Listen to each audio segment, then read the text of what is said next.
Baik, kita selesaikan pertemuan 17D, yaitu dari bab yang terakhir, eh, dari setelah emergensi, kemudian emergensi atau kondisi darurat yang kita tidak kehendaki di kapal.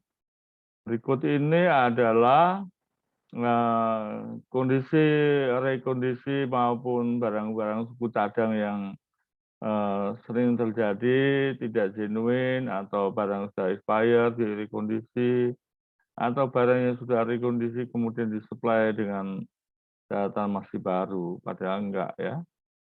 Nah, ini pengalaman saya sendiri yang sangat berat yaitu crankshaft dan cylinder liner. Crankshaft seharga 1,5 M, hampir 2 M ya, dan cylinder liner seharga untuk mesin besar ya, mesin 11.000 horsepower itu senilai hampir 4 M. Kalau crankshaft ya untuk generator seharga 1,6 M. Tantangan yang cukup lumayan untuk seorang chief engineer harus menolak barang-barang tersebut. Ya, padahal kalau mau dibuat kolosi juga bisa. Semua barang-barang itu bisa membuat rusaknya mesin induk. Ya, sekali lagi supaya teman-teman dari supplier, dari black market, ya saya mengimbau atau kami mengimbau, bahkan seluruh kru kapal mengimbau jangan diulangi lagi, stop. Kalau yang sudah misalnya rekondisi ya nyatakan bahwa barang itu rekondisi. Jangan bilang genuine baru, padahal genuine barang bekas. Bahkan rekondisinya pun dari barang yang sudah expire. Artinya seperti tadi kita sebutkan untuk plunger barel itu tidak bisa direkondisi sama sekali. Karena plungernya sudah bekerja sampai jutaan jam gesekan.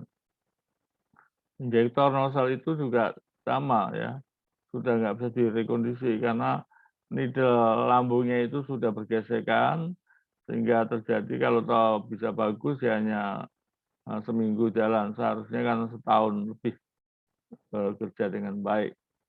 Nah, semuanya ada untuk merusak atau disadari nggak disadari supplier dengan jajarannya itu merusak mesin induk yang harganya ratusan miliar bahkan sampai itu ada yang satuan triliun ya.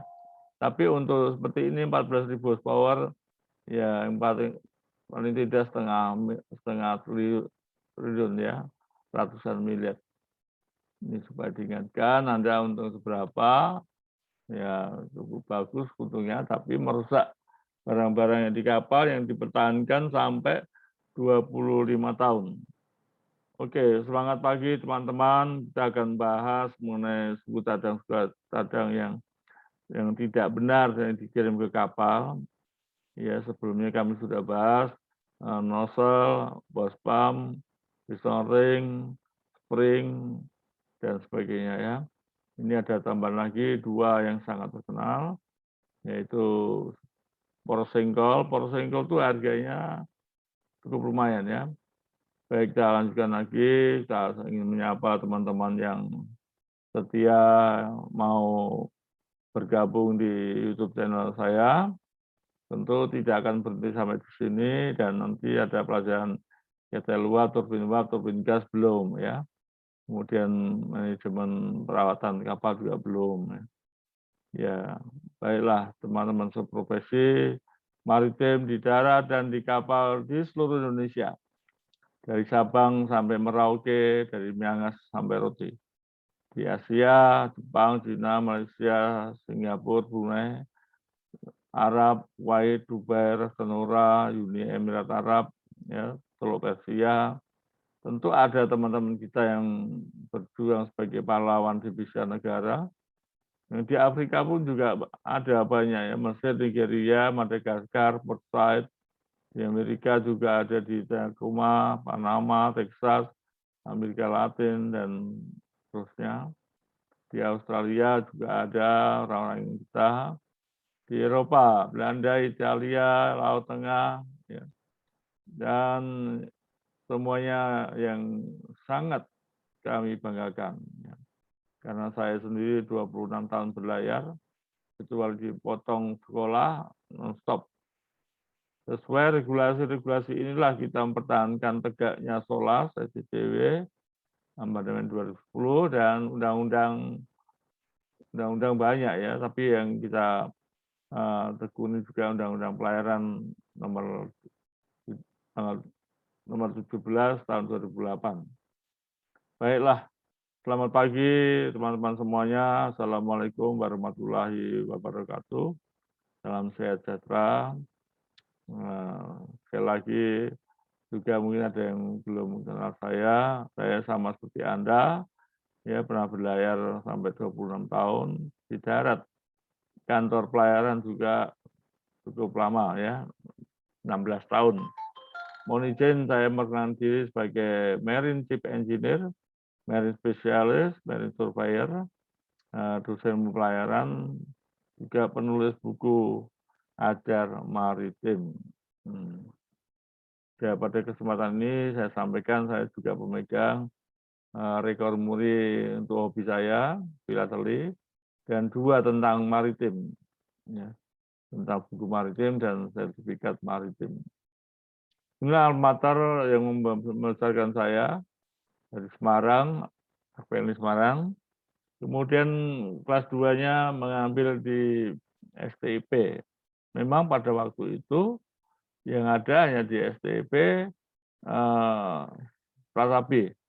Kalau MKB ini masih bisa dikutip dan di STIP. Ini adalah cikal bakal STIP, kebanggaan kami semua sebagai perwira laut di Indonesia. Yang ketiga adalah S1-nya, S2-nya AMKC tahun 97, itu juga satu-satunya pada saat itu hanya di BPTKIP yang ada. Jadi ketiga-tiganya saya mendapat beasiswa, sangat membanggakan, tidak pernah kita minta-minta, tapi memang ya hanya kesungguhan saya waktu bekerja mendapatkan hadiah beasiswa ya. Jadi teman-teman yang baru masuk ya maklumi aja. Ini ada secara singkat saya ingin mengajak Anda bicara tentang crankshaft atau poros sengkol. Poros sengkol ini adalah salah satu komponen yang termahal di kapal. Kalau mesin induk saja harga 50% dari kurang lebih 50% dari harga kapal. Nah, dari badan mesin induk itu komponen yang termahal ada crankshaft. Itu harganya separuhnya juga. Atau crankshaft mesin induk itu kalau single berarti dia 1/4 harga kapal. Itu sampai kapal ya pun mesin induknya harus dijaga betul. Nah, untuk generator itu misalnya generator 1 unit 3 M itu ya. Poros sengkolnya sendiri yang saya beli kemarin 1,6 M. Belum nanti biaya untuk operasi, biaya untuk lain-lain, ya, cabut pison semuanya harus dibongkar habis. Jadi kalau bicara poros sengkol larinya ke general overhaul. Tidak boleh ada satupun baut yang masih nempel tanpa diperiksa. Nah, tapi kenyataannya poros sengkol yang harganya separuh dari unit mesin diesel generator itu ada yang disalahgunakan pengirimannya. Barang itu genuine tapi sudah rekondisi. Nah, bagaimana mengetes rekondisi? Ya, ini tip, tentunya ini tip yang ya harus dimiliki oleh pemilik kapal, harus punya expert, punya engine master marine engineer yang betul qualified. Juga biro klasifikasi ikut bertanggung jawab harus ada yang qualified.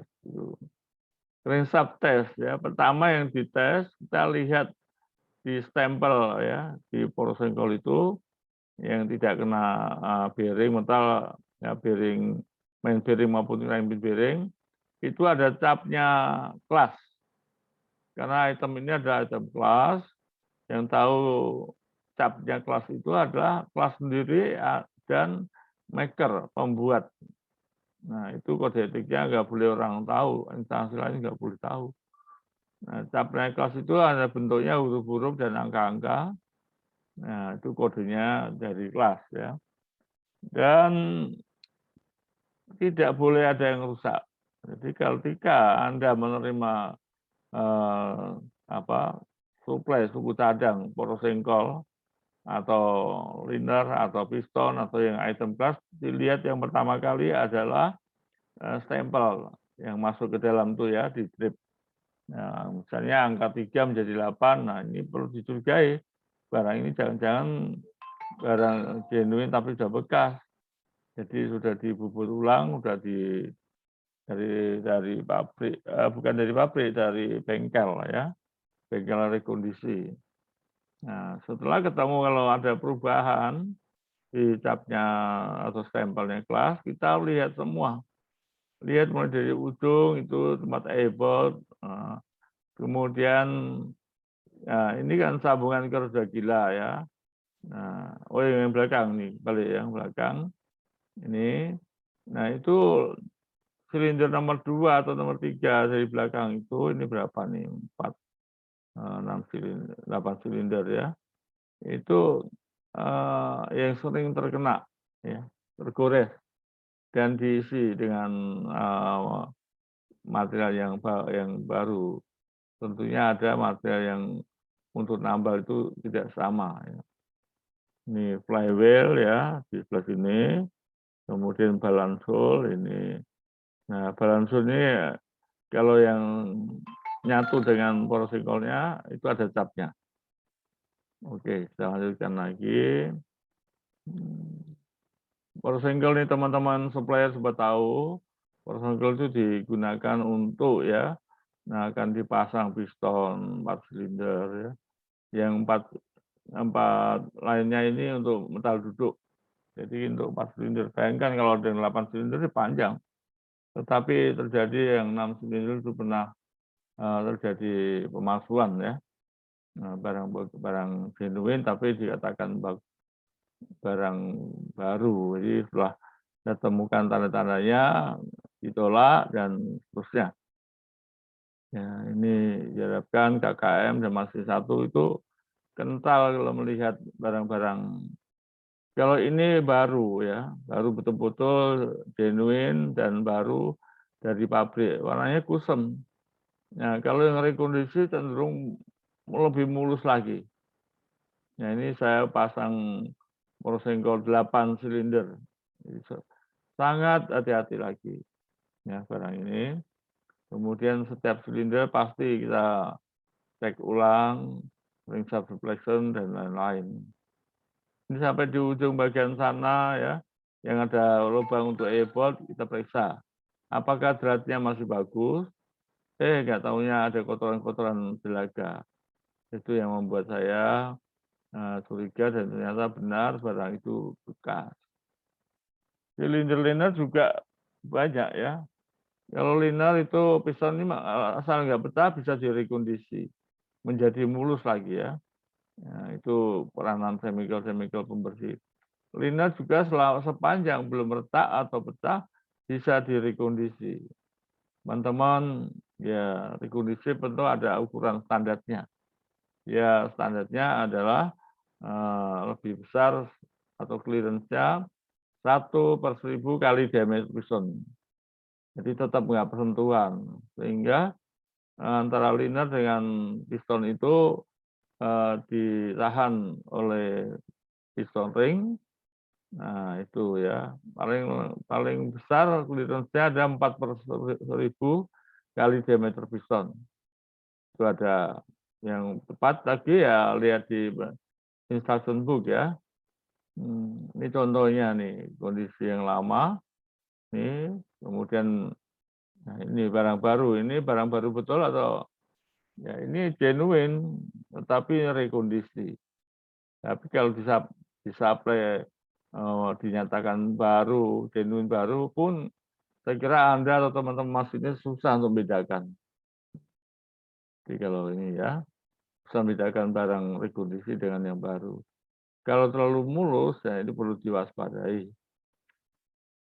Silinder liner itu juga sama dengan periksa semua yang item kelas. Kita cari label atau stempel dari item kelas itu.